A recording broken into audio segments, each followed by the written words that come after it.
how plants take in simple compounds such as carbon dioxide and use it to produce food through the process of photosynthesis. But is carbon dioxide enough, or does it need something else? Yes, you're right. It also needs water. Similarly, it also requires other kinds of raw material that are required for building plant bodies. And all of this is actually available in the soil. For plants, the soil is the nearest and the richest source of raw materials. And what are the other raw materials that I was talking about? It could be nitrates, it could be phosphates, it could be other minerals. And all of this needs to be absorbed through the soil by, of course, the roots. But how do these essential raw materials move an enormous distance from the roots to the leaves? A proper system of transportation is essential in such situation. It is also essential to note that plants do not move and plant bodies have large proportions of dead cells in many tissues. As a result, plants have very low energy needs and can use relatively slow transportation systems to fulfill this. Moreover, the distances over which transport systems have to operate can be very large in tall trees. Therefore, plants would need two types of transportation system. One, to move energy stores from leaves where they are produced to other parts of the body to sustain them. And two, to transport raw materials from the roots all the way to the leaves where food can be produced. These two pathways are constructed as independently organized conducting tubes. One, the xylem, moves water and minerals obtained from the soil to all the parts of the plant. And two, the phloem transports products of photosynthesis from leaves where they are synthesized to other parts of the plant. In fact, we have studied these structures and these tissues in detail in previous grades. But let's look at them once again to refresh our memories. This is a typical dicot plant. If we take a closer look at the section of the plant stem, the vascular bundles are seen arranged in a circle surrounding the pistil. The main transport tissues in the vascular bundles, as you can see here, are the xylem and phloem. Xylem tissue is made up of strong, thick pipes, while phloem is made up of thinner tubes. Between these is an important layer of cells called the vascular cambium. The xylem of vascular bundle is oriented towards the middle of the stem and the phloem towards the outside. If we look at the xylem vessels carefully, we see that it is made up of a group of long cells which are connected end to end. Once they are mature, the end walls of these cells are digested and they form a continuous tube. Let us shift our attention to the cell wall. The cell wall is coated with a layer of lignin. This layer of lignin gradually thickens, thus providing strength to the xylem. The main function of the xylem is to conduct water and minerals from the roots to all parts of the body, as already discussed. In between xylem vessels, we find xylem fibers. Their function is to provide support to the stem. Let us now turn our attention to the phloem. Here, companion cells support the sieve tubes. These tubes have long, thin cells called sieve tube elements, which have a sieve plate at their end wall. The sieve plate has numerous perforations in it. The sieve plate allows substances like sugar to pass through itself. Let us now discuss about difference between xylem and phloem.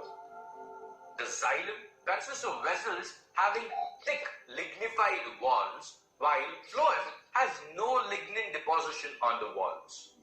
Xylem has vessels with no end walls, so it can form a long continuous tube, while phloem has a sieve plate between the cells. The main function of the xylem is to transport water and minerals upward from the roots to the leaves, whereas the phloem helps in transporting food downwards from the leaves to the roots. Plants absorb water from the soil. If we take the longitudinal section of the roots, we find a protective root cap present at the tip of the root. A little above this, some of the epidermal cells of the outer layer grow out as root hairs. The soil surrounding the root hair contains less amount of organic substances and inorganic ions, while the root hair cells contain more organic substances and inorganic ions, thereby making the cell sap more concentrated than the surrounding soil water. So, the soil water crosses the intervening cell membrane and enters the root hair cells by the process known as osmosis. The water enters through the root hair and moves through the cell wall of the cortical cells, while some amount of water enters the cytoplasm of the cortical cells. Water present between the cell wall then crosses the intracellular space and moves through the cell wall of another cortical cell. In this way, the water goes on passing through the cell wall along the cortex and reaches the xylem.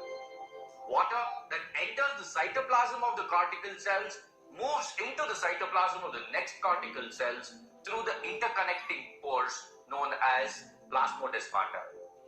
Thus, some amount of water travels through the cytoplasm of the cortical cells and finally reaches the endodermis, which is the inner boundary of the cortex. From the endodermis, water ultimately enters the pericycle, where the xylem vessel is located. That acts as a continuous channel and supplies the water to all the aerial parts of the plant. So far, we have discussed the transportation of water and minerals in plants. Now, let us consider how the products of metabolic processes, particularly photosynthesis, are moved from the leaves where they are formed to other parts of the plant. The movement of food and other soluble products of photosynthesis is called translocation, and it occurs in the parts of the vascular tissue known as phloem. And this is something that we have already discussed. Phloem helps in transportation of food from the leaves to all the other parts of the plant. Besides the primary products of photosynthesis, which is sugar, the phloem also transports amino acids and other substances that are essential. These substances also have to cover the same large distance just like water did, but in the reverse direction. They are especially delivered to the storage organs of roots, fruits and seeds to the growing organs from the leaves where they are formed. The translocation of food and other substances takes place in the sieve tubes, with the help of adjacent companion cells, both in the upward and the downward directions. Unlike transportation in xylem, which can be largely explained by simple physical forces of osmosis, the translocation of phloem is an active process. What does active mean? Well, it means that this process is achieved by utilizing energy. Cells that are present in a sugar source or in areas such as leaves load the sieve tube elements by actively transporting solute molecules into it. This causes water to move into the sieve tube elements by osmosis, creating pressure that pushes the sap towards the tube. Whereas in sugar sinks such as root cells, cells actively transport solutes out of the sieve tube elements, producing the opposite effect.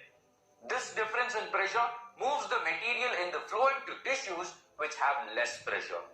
This allows the phloem to move material according to plants' needs. For example, in spring, sugar stored in the roots or stem tissues would be transported to the buds, which need more energy to grow.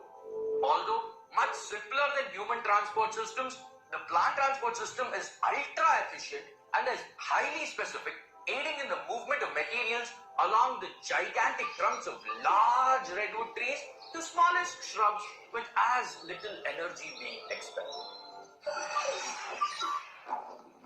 We just discussed how nutrients and water are transported across huge giants like redwood trees through phloem and xylem.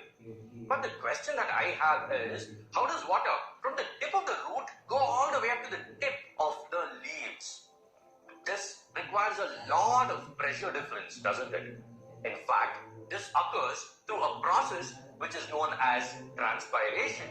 And to understand what transpiration is, let's take a dive. All the plants we see around are generally green in color. The transverse section of the leaf shows the upper epidermis with a few scattered stomata.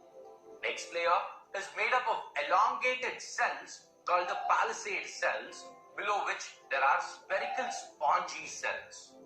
The spongy layer ends in a single layer of cells called the lower epidermis. The lower epidermal cells show many stomata. A closer look at the stomata shows an opening called stomatal pore. Surrounding the stomatal pore are two kidney-shaped structures called the guard cells. These guard cells contain a pigment called phototropin. During the day, the sunlight is absorbed by phototropin. This phototropin plays an important role in stomatal opening. Phosphorylase helps in conversion of starch to sugar molecules. A higher concentration of sugar draws water into the guard cells and they become turgid. This causes the guard cells to move away from each other, thus opening the stomatal pore. Once this pore is open, water in the form of vapor is lost from the stomata.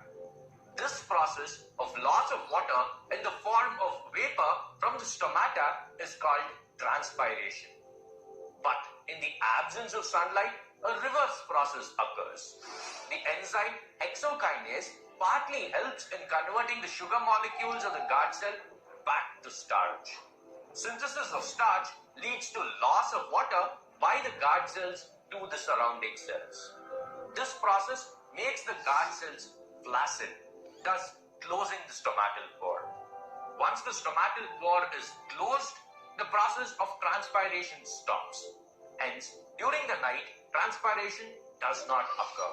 So, how do you think transpiration actually helped the plants to suck up water? Just imagine that you are drinking water from a glass through a straw. What do you do to actually get the water into your mouth? What you actually have to do is to pull on the upper part of the straw such that it creates a pressure difference and then the water enters into the straw and then finally into your mouth. That's exactly what happens. During transpiration, the water is lost from the leaves, because of which there is a suction that is created, and therefore, because of the suction, water enters from the root and it goes all the way up to the leaves.